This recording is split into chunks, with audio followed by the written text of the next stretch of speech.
Então, bom dia.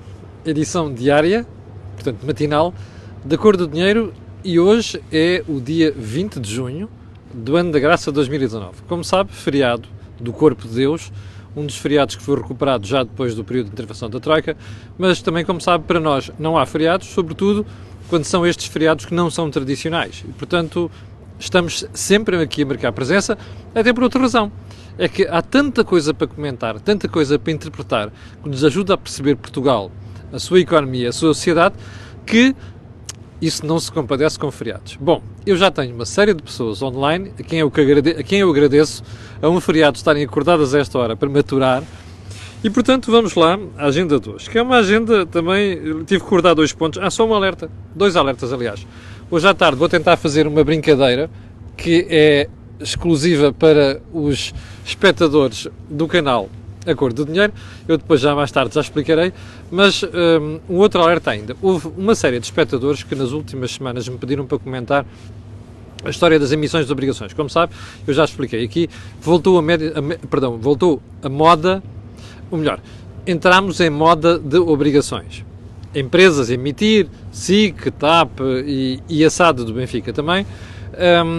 E eu na altura expliquei que isto era uma forma das empresas que estão com dificuldade a aceder ao crédito, até por causa da sua situação, de irem buscar poupança junto dos particulares. Eu já comentei a SIC, já comentei o Benfica, acabei por não comentar a TAP porque tivemos tanta coisa aqui em urgente, mas eu faço meia-culpa. Ontem tivemos o resultado dessa emissão da TAP, mas porque a análise é uma análise fina, eu quero guardar isso para amanhã. Portanto, o último espectador que me escreveu a pedir para falar sobre o assunto, aguarda até amanhã, porque amanhã também, como sabe, há Cor do Dinheiro. Porque hoje temos aqui outros assuntos que eu vou tratar, alguns deles que merecem reflexão e análise. Bom, o primeiro deles todos, que eu desconhecia, aliás, o primeiro é a continuação da análise daquilo que o BCE se prepara para fazer. Como se recorda, eu ontem analisei aqui uma parte da decisão, ou melhor, da comunicação que o Sr. Mário Draghi fez neste encontro aqui em Sintra, de que o BCE está novamente preparado para fazer tudo que evite um abrandamento ou até uma nova recessão na economia europeia. E disse textualmente que o BCE podia voltar a baixar juros ou tomar outras medidas. Bom, baixar juros, o espaço já não é muito grande, né? Porque os juros já estão a um nível baixíssimo, historicamente baixo. Outras medidas, por exemplo, voltar a comprar obrigações de Estados e de empresas, é provavelmente aquilo que vai ter maior peso na decisão do BCE. Bom, eu aqui analisei ontem o impacto internacional, ou seja, aquela reação do Presidente Trump, mais uma idiotice, falta uma parte muitíssimo importante, que é o que é que isto significa para a economia propriamente dita, a economia portuguesa e a economia europeia. Bom, isto é preocupante, não é? Ou seja, eu não estou a dizer que o BCE não deve fazer aquilo. Aliás, nós estamos num momento muitíssimo sui generis da economia mundial e, portanto, momentos sui generis precisam de decisões sui generis também. Bom, mas aqui a questão não é essa. O problema fundamental aqui é perceber o que é que isto provoca do ponto de vista da alteração da percepção do risco. Vamos lá a um exemplo concreto. Recorda-se, há 2 semanas temos falado aqui numa análise do Banco de Portugal que mostrava que Portugal está a financiar uma taxa de juros de 0,5% nas emissões a 10 anos, quando na prática, se não houvesse intervenções do BCE, devia estar a financiar-se a 2,4%. Está a ver o que isto significa? Repare, primeiro, se para um Estado é fácil ir buscar dinheiro a 0,5%, quando ele devia estar a pagar 2,4%, bom, isto dá um leeway fantástico para se endividar. É certo que nós agora temos as limitações do Tratado Orçamental e por aí adiante, mas a questão não é essa. É que isto retira o risco da equação. Porque, repare, o que é que o BCE está a fazer artificialmente? A dizer ao mercado assim, bom, não há problema, pode-se endividar mais porque as taxas são baixas e você, aquilo que devia ser uma função de qual é o seu risco, em função da sua taxa, está a ser esbatido pelo facto do BCE estar a fazer isto. Bom, isto vale para o Estado e vale para as empresas. Moral da história. Estamos a criar as condições para que, no médio e longo prazo, os Estados e as empresas financiem, excluindo esta função do risco. Ora, eu tenho por experiência de analisar, há 32 anos como jornalista de economia, que de cada vez que nós temos momentos de, ou melhor, períodos de taxas de juros demasiado baixas, é quando começa a criar o caldinho para haver problemas no futuro. Vamos imaginar o seguinte, com o dinheiro quase ao preço, quase dado, não é? E em alguns casos já é dado. Vamos a um exemplo concreto. Há 2, 5 anos, 1 ano, as taxas de juros estão negativas. Quer dizer que os investidores pagam ao Estado português para este guardar o dinheiro durante 1 ano, não é? Pagam, ou seja, emprestam e pagam. Bom, isto não é normal, isto não pode continuar. Qual é o problema disto tudo? É que este dinheiro fácil que vai entrando na economia propicia o aparecimento de bolhas, seja no mercado de capitais, seja no imobiliário, seja o que for. Você viu a análise de ontem. No contexto europeu, Portugal foi o país onde os preços de imobiliário mais cresceram no último ano. Está a ver? São este tipo de desequilíbrios que começam a criar com o tempo. Ora, eu não estou a dizer que o BCE não tem de agir, porque o momento é difícil, é diferente dos outros históricos, não é? Outros momentos históricos que nós tivemos. A questão é, qual é o problema que isto vai criar para a economia? E isto, só a prazo é que nós vamos perceber. Bom, segundo ponto desta conversa do período da ordem do dia, deixem-me voltar a uma história que eu não tinha percebido, que era, ontem mandaram-me um post da doutora Catarina Martins, feito no 10 de junho. A Catarina Martins tem um complexo com o 10 de junho. É cada vez que passa o 10 de junho ela fala em escravatura e o papel histórico de Portugal nesta matéria e que se devia pedir desculpa de Aba 4. Parece que eu ontem não tinha reparado. Mandaram-me esse post dela, em que ela volta outra vez à história da escravatura. Bom, eu estou à espera que um dia o país reconheça o mal que fez com a escravatura e que ainda não foi este ano e tal. Bom, primeira conclusão. Ela tem um complexo com a história da escravatura. Bom, a história dos países está cheia de exemplos de coisas que estão muito bem feitas e de coisas que são muito mal feitas. E outras assim.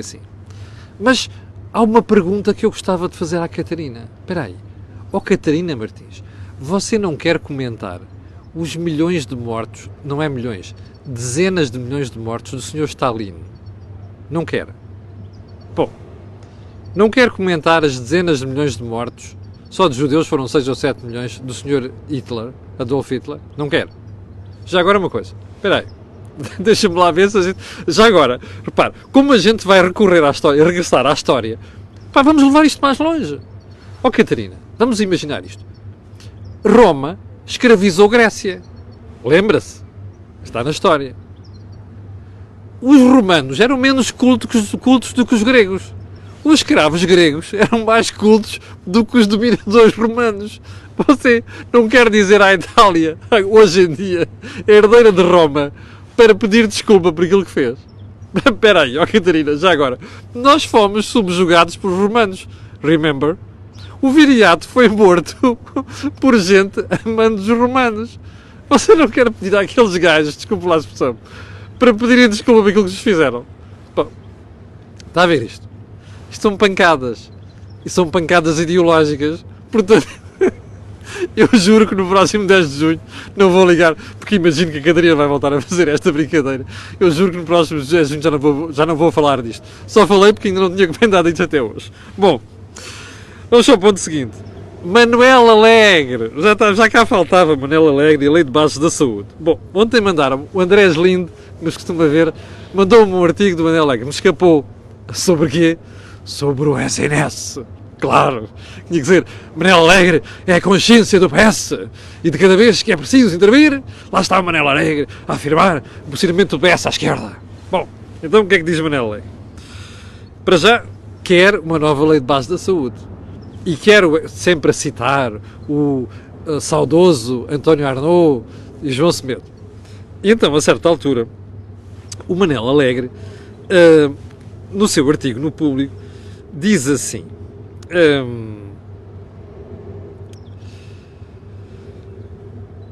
o SNS pode coexistir com atividades privadas, cujo contributo sempre reconhecido desde que reguladas e fiscalizadas pelo Estado. Mas o SNS deve continuar a ser predominante na prestação de cuidados de saúde a todos os cidadãos. É óbvio. Espera aí. Mas alguém põe em causa a existência do SNS, ó Manuel Alegre? Ninguém. A questão aqui é, o SNS é um sistema para prover cuidados de saúde aos cidadãos. Agora diga-me uma coisa, isto tem de estar exclusivamente nas mãos de prestadores públicos? Porquê? Faz sentido? Mas, espera aí, a sociedade só vive de grupos públicos? Ou a sociedade é composta de privados? Espera aí, isto é enteados e filhos? Porque é que eu hei de privilegiar um em detrimento do outro? Eu não tenho que fazer isso. Eu tenho que fixar um objetivo e dizer assim, agora vou recorrer a tudo o que eu preciso para atingir esse objetivo, fiscalizado pelo Estado, com órgãos de supervisão, com órgãos de regulação, a ERSE, por exemplo, não é? Por exemplo, a ARS e coisas do género. Ora bem, é isto que tem que ser feito. Eu não percebo isto, aliás, percebo o complexo do Manuel Alegre, que é sistematicamente tentar condicionar o PS de cada vez que existem estas dúvidas ou estas divisões, porque a ideia aqui, já se percebeu, é condicionar a liderança do PS a uma decisão, a uma solução que Manuel Alegre quer mais próxima do Bloco de Esquerda e do PCP. Bom, já agora, ainda sobre... Ouça bem isto. Precisamos de uma nova lei de bases que substitua a lei 4890, que eu lhe falei ontem, cujo objetivo, sempre assumido pela direita neoliberal, foi o de reduzir o SNS a um serviço público de saúde caritativo. Como? Está a ver aonde chega a demagogia? Então, é reduzir o SNS a um serviço público caritativo? Mas onde é que isso existe? Onde é que isso está? Onde é que a praxis, desde 79, do SNS, seja protagonizado por esquerda ou direita, foi de reduzir o SNS a um serviço caritativo? Isto é pancadas de Manuel Alegre. Bom, você dirá, o Manuel Alegre tem um peso muito pequeno no PS hoje em dia. Não quero saber. Nós temos que denunciar estas coisas. Isto é lamentável. Isto é demagogia a um nível mais rasca, percebe? Isto é aquela demagogia em que hoje em dia só acreditam aqueles que têm pancada num partido e que estão fixados naquela ideologia política. Isto não pega. Alguém tem que dizer a Manuel Alegre que o tempo em que ele falava destas coisas e as pessoas acreditavam, já lá vai. Bom, mais um ponto. Ontem eu ouvi, aliás, hoje de manhã, ouvi o Primeiro-Ministro falar sobre Portugal vai receber mais refugiados. Sabe qual foi a justificação do Primeiro-Ministro? Bom, nós temos tradição nessa matéria, é verdade, mas isto ajuda a resolver o problema do mercado de trabalho. Como? Espera aí. Eu sei que quem vem de fora até tem vontade de trabalhar e faz coisas que portugueses não fazem, que já não querem fazer, não é? É normal. Agora, espera aí.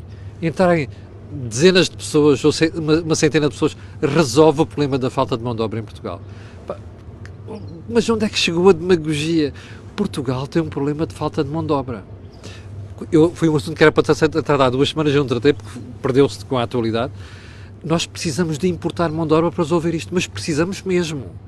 E é um assunto sério que nós temos de debater na sociedade nos próximos tempos. Agora, vir dizer que os refugiados que vêm para aqui é para resolver o problema da mão de obra, francamente, estas coisas não se usam, porque o cidadão em geral, até o mais previnho, olha para isto e põe-se a rir, não é?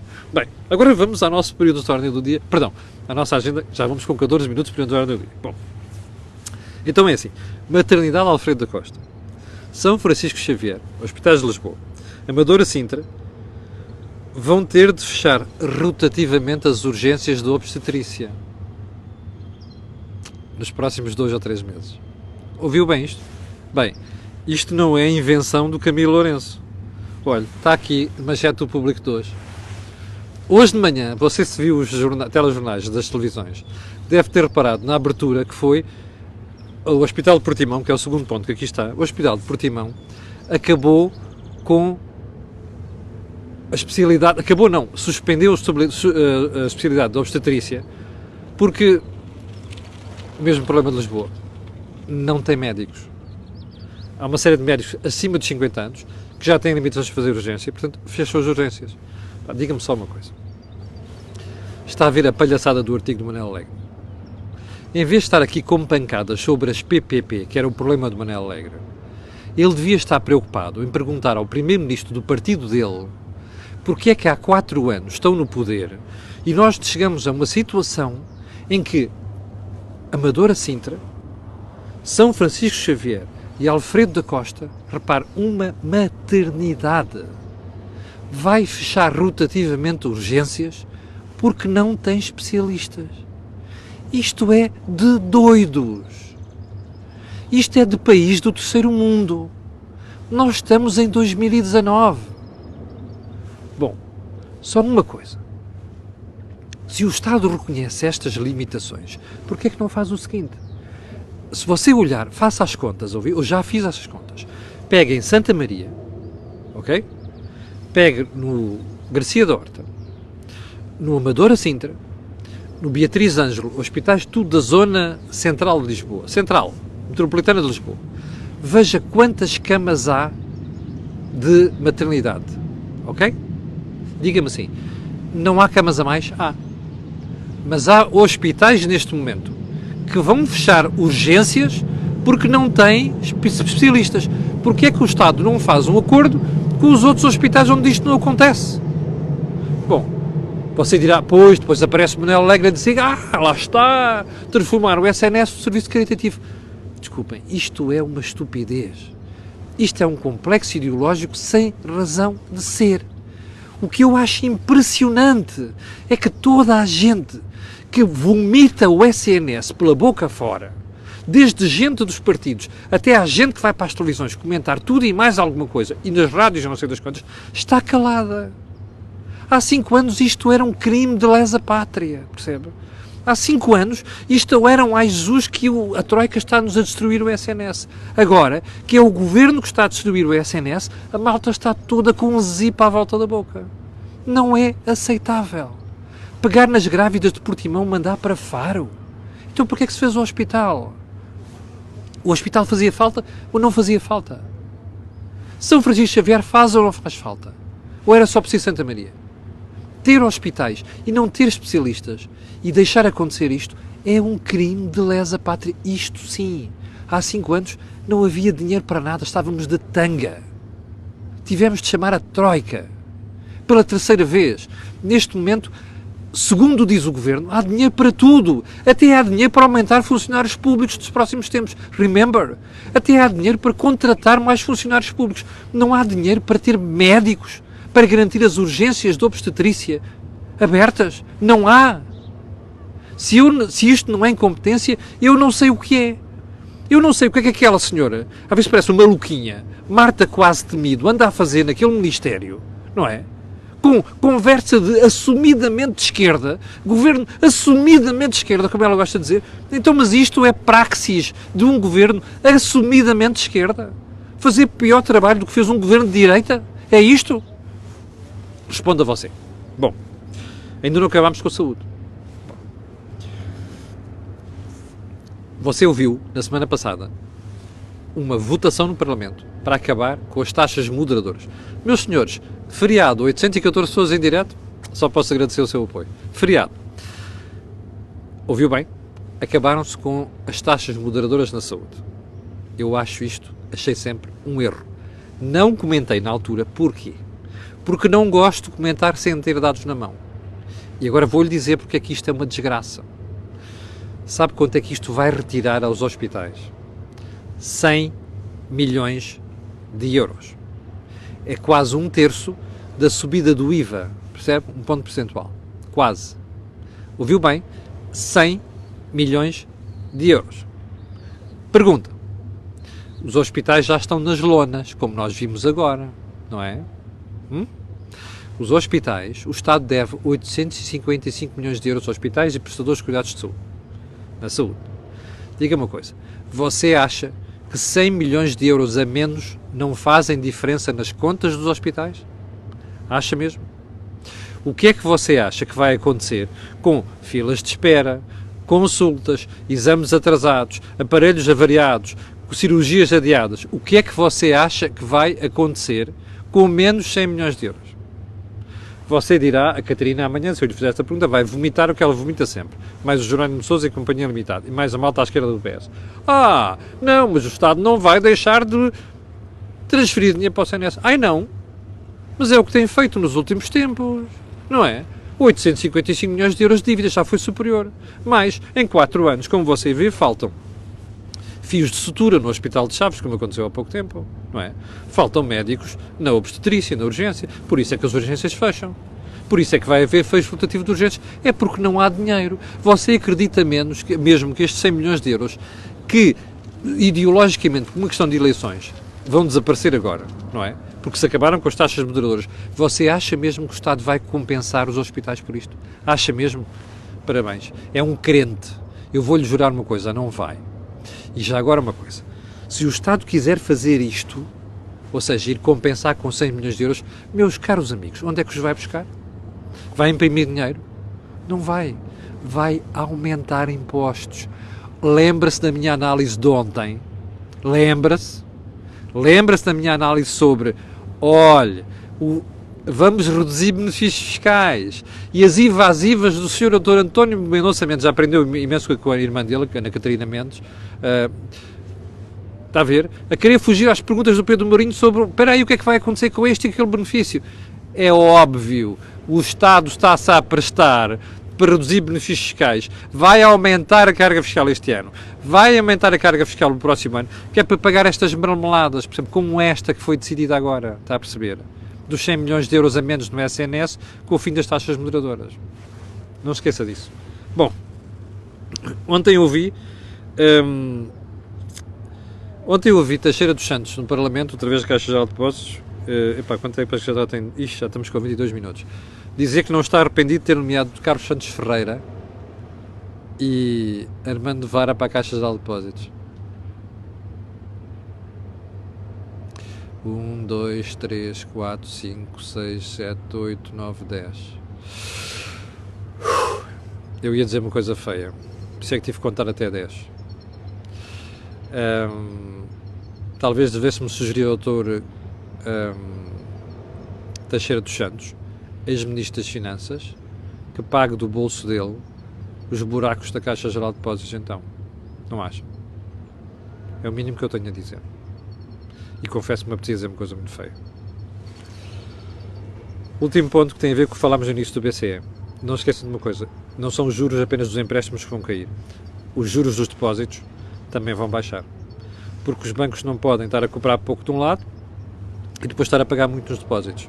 Tudo isto é preocupante, como eu disse no início. Eu vou deixar a história das obrigações da TAP para amanhã, como lhe disse, porque já calculava que ia ficar sem tempo para isto hoje. Ok? Amanhã às 8 da manhã cá estaremos para fazer a análise do dia 21 de junho de 2019. Num feriado, Corpo de Deus, eu quero agradecer a toda a gente, 855 pessoas estão em direto, num feriado, e já agora no final pedir aquilo que peço sempre, colocar um gosto e fazer partilha nas redes sociais, porque aquilo que você ouve aqui não ouve em mais sítio nenhum. Obrigado.